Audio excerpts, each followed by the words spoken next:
نحمده ونصلي على رسوله الكريم اما بعد فاعوذ باللہ من الشیطان الرجیم بسم اللہ الرحمن الرحیم۔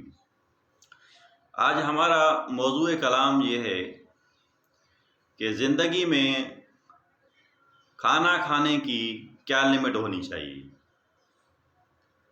وہ بندہ جو روحانی سفر میں چل رہا ہے، جو ذکر اذکار میں جڑا ہوا ہے، مراقبہ کر رہا ہے، اس کے لیے کھانا کھانے کی کیا لمٹ ہونی چاہیے، اور زیادہ کھانا کھانے سے کیا نقصان ہوگا اور کم کھانا کھانے سے کیا فائدہ ہوگا۔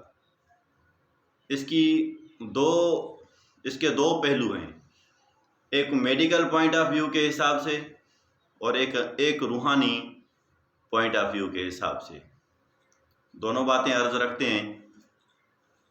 اس موضوع پر ہم نے سندھی میں ایک بہت اچھی ویڈیو بنائی تھی، تو کافی ایسے ہمارے طالب علم ہیں جن کا تعلق اردو سے ہے، وہ سندھی نہیں سمجھ پاتے۔ اس ضرورت کو محسوس کرتے ہوئے آج ہم یہ ویڈیو بنا رہے ہیں۔ تو عرض خدمت ہے،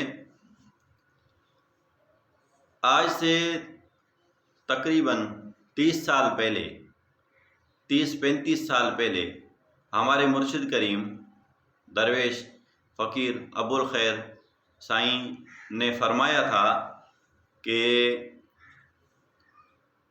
زیادہ کھانا کھانے سے انسان کے اندر جسمانی اور روحانی بیماریاں پیدا ہوتی ہیں، اور انہوں نے ایک ٹائم ٹیبل سا بنا کے ہم لوگوں کو دیا تھا اور فرمایا تھا کہ اپنی زندگی میں یہ بات ہمیشہ کے لیے لکھ دو کہ عصر کے بعد سے لے کر سونے تک کھانا نہیں کھانا، کوئی چیز کھانی نہیں ہے، ہاں دودھ پی سکتے ہو تم۔ اور فرمایا تھا کہ اگر کھانا کھاتے رہو گے تو ذکر فکر کے نتائج یوں سمجھیں کہ 20% ملیں گے آپ کو۔ اگر اس عصر سے لے کر سونے تک کھانا کھانے کو بند کرو گے تو نتائج 100% ملیں گے آپ کو۔ یعنی اگر وہ بندہ جو روحانی ہے، اس کی بات کر رہے ہیں، پہلے اس پر گفتگو کر رہے ہیں، وہ بندہ جو روحانی کام کر رہا ہے، ذکر فکر کر رہا ہے، مراقبہ کر رہا ہے اور روحانیت چاہتا ہے، اس کے لیے یہ ہے کہ عصر سے لے کر سونے تک بیچ میں کھانا کھانا بالکل چھوڑ دے۔ اگر وہ نیا ہے تو کچھ عرصے کے لیے جو عصر سے لے کر سونے تک جتنا کھایا جاتا ہے اس کا آدھا کر دے، پھر آگے چل کر پھر اس کو چھوڑ دے۔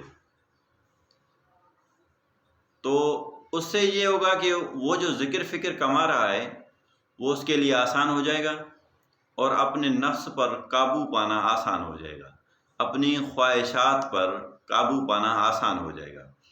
اگر وہ کھانا جاری رکھتا ہے، اپنی خوراک جاری رکھتا ہے عصر سے لے کر سونے تک، ہماری جو گفتگو ہے نا وہ عصر سے لے کر عشاء اور سونے تک جو کھانا کھایا جاتا ہے اس پر ہے، اس سے پہلے پر نہیں ہو رہی ابھی بات۔ تو اگر وہ کھانا جاری رکھتا ہے تو اس کو ذکر فکر میں مشقت بہت زیادہ محسوس ہوگی، بہت زیادہ مشقت محسوس ہوگی، اور پیش رفت بھی اس کو نظر نہیں آئے گی۔ وہ محسوس کرے گا کہ مجھے نتیجہ نہیں مل رہا، اور وہ پھر باغی بھی ہو جائے گا، تنگ بھی ہو جائے گا کہ بھئی میں کام بھی کر رہا ہوں، پھر مجھے نتیجہ کیوں نہیں مل رہا ہے، اس کا اپنے اوپر قابو نہیں کر پائے گا۔ تو اگر وہ کھانا اگر نیا ہے تو آدھا کھانا چھوڑ دے، اگر نیا ہے تو عصر سے لے کر سونے تک جتنا بھی کھانا کھاتا ہے، جتنا بھی کھایا جاتا ہے، اس سے اس کو پہلے نوٹس میں لائے، پھر اس کا آدھا کر دے۔ پہلے نوٹس میں لائے کہ میں کتنا کھا جاتا ہوں، پھر اس کا آدھا کر دے، پھر آگے چل کر پھر اس کو چھوڑ دے۔ تو انشاءاللہ اس کو ذکر فکر میں بہت ساری جو ہے آسانی ہو جائے گی، اور اس کو بزرگان دین کی زیارتیں ہوں گی، اور اس کے اندر نور پیدا ہونا شروع ہوگا، اور اس کے روحانیت کے اندر سکون پیدا ہونا شروع ہوگا۔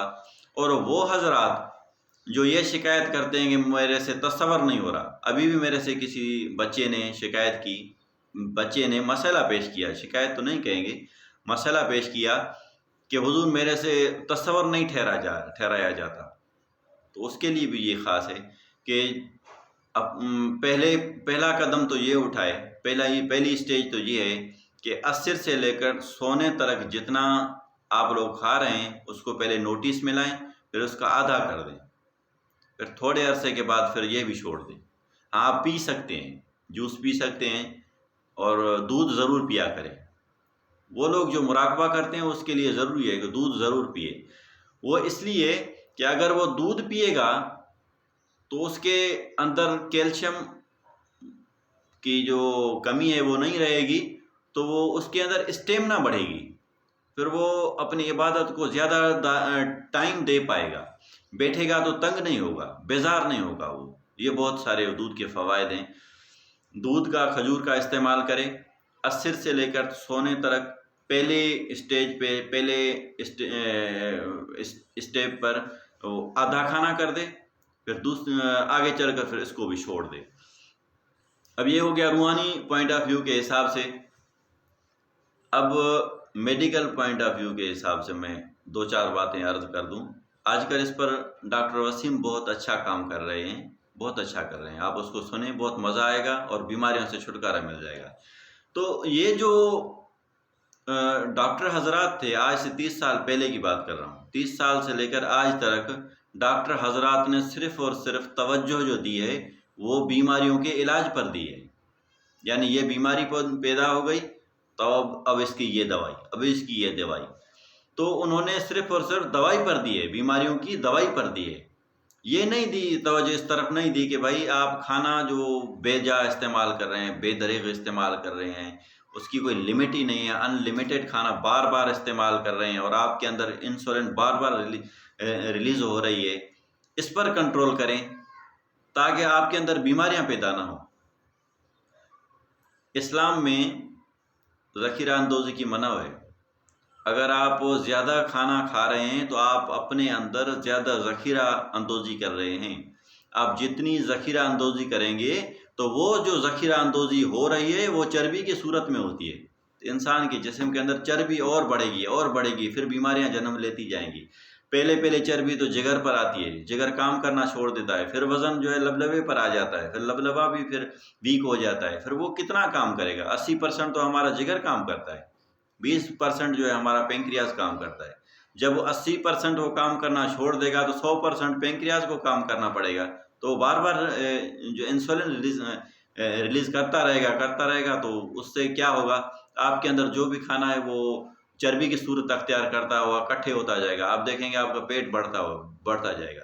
اور ویسے بھی اللہ تعالیٰ نے انسان کو بیسیکلی جو بنایا ہے نا، وہ مشقت کے لیے بنایا ہے۔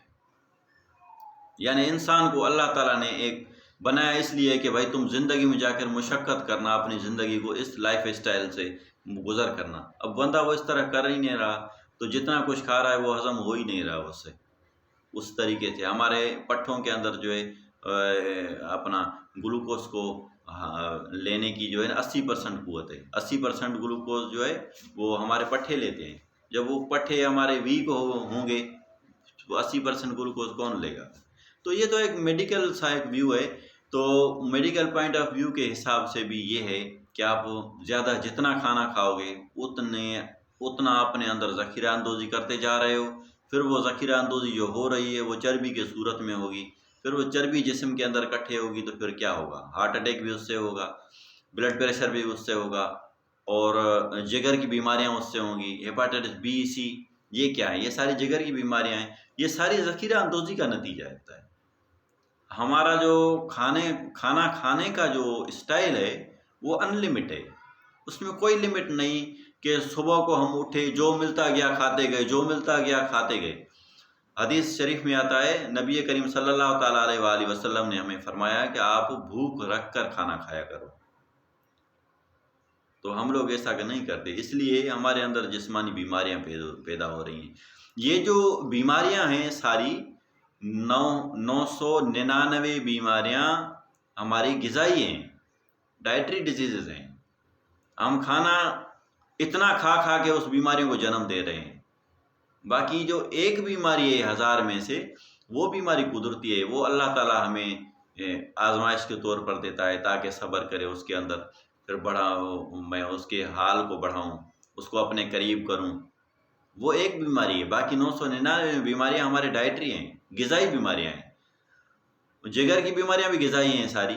ہارٹ اٹیک جو ہے ہو رہا ہے آج کل، وہ بھی کیا ہے؟ وہ بھی چربی کی وجہ سے، وہ بھی غذائی ہے. اور دیکھیں بلڈ پریشر کیوں بڑھ رہا ہے، یہ بھی غذائی ہے. اور دیکھیں آپ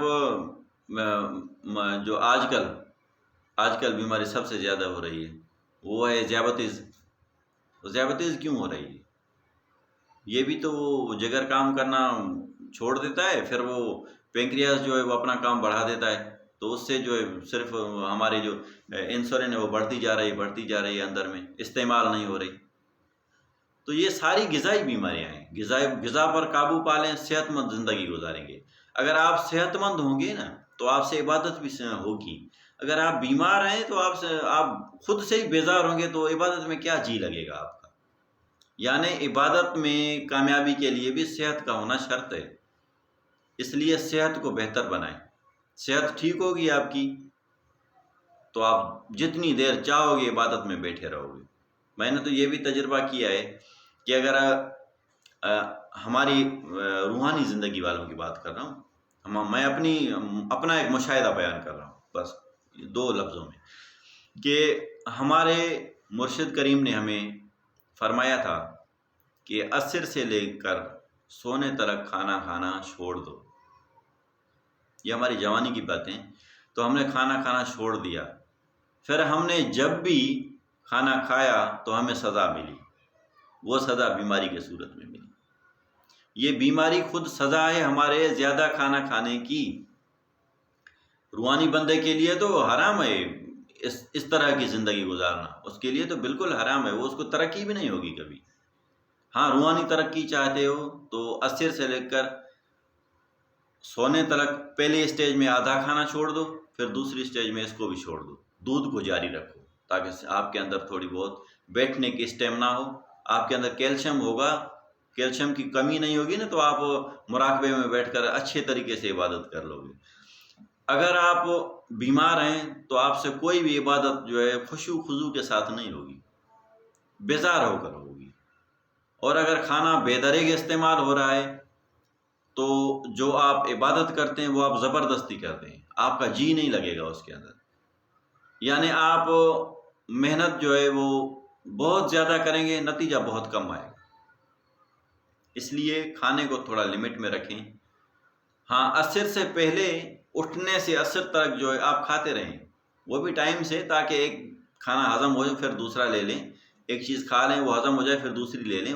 طریقہ تو یہی ہوتا ہے. تو وہ آپ کو اجازت ہے، آپ کھاتے رہیں. لیکن عصر کی اذان ہو جائے، نماز ہو جائے، اس کے بعد کھانے کو بریک لگا دیں آپ.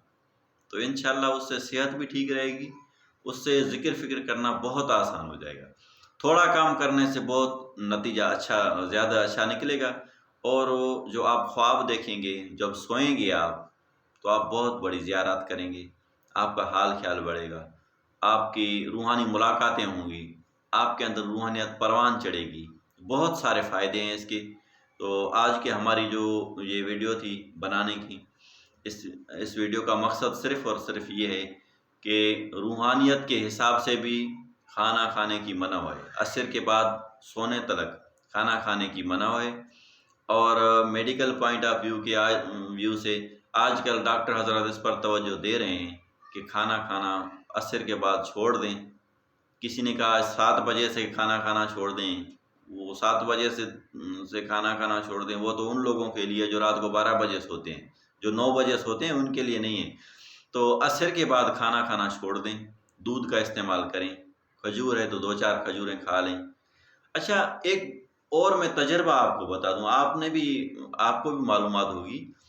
پہلے جو بزرگان دین تھے 40 دن یہ جا کر پہاڑوں میں عبادت کیا کرتے تھے. کیا ان کو کبھی سر میں درد نہیں ہوا کرتا تھا؟ ان کو پیٹ میں درد کیوں نہیں ہوتا تھا؟ سر میں درد کیوں نہیں ہوتا تھا، بخار کیوں نہیں ہوتا تھا، بیمار کیوں نہیں ہوتے تھے، بد ہضمی کیوں نہیں ہوتی تھی؟ تو اصل وجہ یہ ہے کہ وہ کھانا چھوڑ کر بیٹھتے تھے، جا کے 40 کھجوریں لے کر چلے گئے، پانی کا ایک کوزہ لے کر چلے گئے، تو انہوں نے کھانے کو چھوڑا، پھر جا کے عبادت میں بیٹھ گئے، تو وہ بیمار نہیں ہوئے۔ تو یہ بیماریاں ساری جو ہیں یہ کھانا کھانے کی وجہ سے ہوتی ہیں، زیادہ کھانا کھانے کی وجہ سے۔ ہمیں کھانا اتنا کھانا چاہیے جس سے ہماری صحت ٹھیک ہو۔ یہ دشمن بن کر اناج کے پیچھے لگنے سے وہ پھر بیماریاں ہی آئیں گی ہماری طرف۔ تو کھانے کو لمٹ میں رکھیں، اس سے روحانی بھی فائدہ ہوگا، جسمانی بھی فائدہ ہوگا۔ بزرگان دین کی ہسٹری کو آپ پڑھیں، انہوں نے بہت کم کھانا کھایا ہے، اسی وجہ سے ان کو بیماریاں نہیں لگی، وہ صحت مند زندگی بسر کر کے چلے گئے۔ تو زیادہ کھانا کھانے سے روحانیت بھی نہیں بڑھتی، بہت زیادہ عبادت کرنی پڑتی ہے، فائدہ بہت تھوڑا ہوتا ہے۔ تو کھانے کو بہت لمٹ میں رکھیں، کم کریں اس کو۔ پہلے ٹائم میں تو آپ کھا لیں، چلو وہ چل جائے گا، لیکن عصر کے بعد سے لے کر سونے تلک جو ہے پہلے اسٹیج میں آدھا کھانا کر دیں، پھر اس کو بھی چھوڑ دیں، تو اس سے صحت بہتر رہے گی اور آپ کو روحانی کام کرنا بہت آسان ہوگا۔ آج کی ہماری ویڈیو کا مقصد صرف اور صرف یہی ہے، اور ہم دیکھ رہے ہیں کہ ہماری جو دولت ہے، ہماری جو انکم ہے، ہماری جو آمدنی ہے نا، وہ آدھی ہماری دوائیوں میں جا رہی ہے، آدھی ہم بقایا ہم اپنی ضروریات میں استعمال کر رہے ہیں، تو آدھی دولت بھی ہماری بچ جائے گی۔ یہ برکتیں ہوں گی، بہت ساری برکتیں ہوں گی۔ آخر میں دعا ہے اللہ تعالیٰ ہمیں یہ ہمت عطا فرمائے۔ یہ جو ہمارا نفس، جو ہمارا من ہے، ہمیں بزدل بنا دیتا ہے، ڈراتا ہے، شاید نہیں کھاؤ گے تو کمزور پڑ جاؤ گے، نہیں کھاؤ گے تو یوں ہوگا۔ بھائی کمزوری نہیں آئے گی، صحت آئے گی آپ کے اندر۔ تو اللہ تعالیٰ ہمیں اس نفس کی، شیطان کی چال سے محفوظ فرمائے۔ وآخر دعوانا ان الحمد للہ رب العالمین۔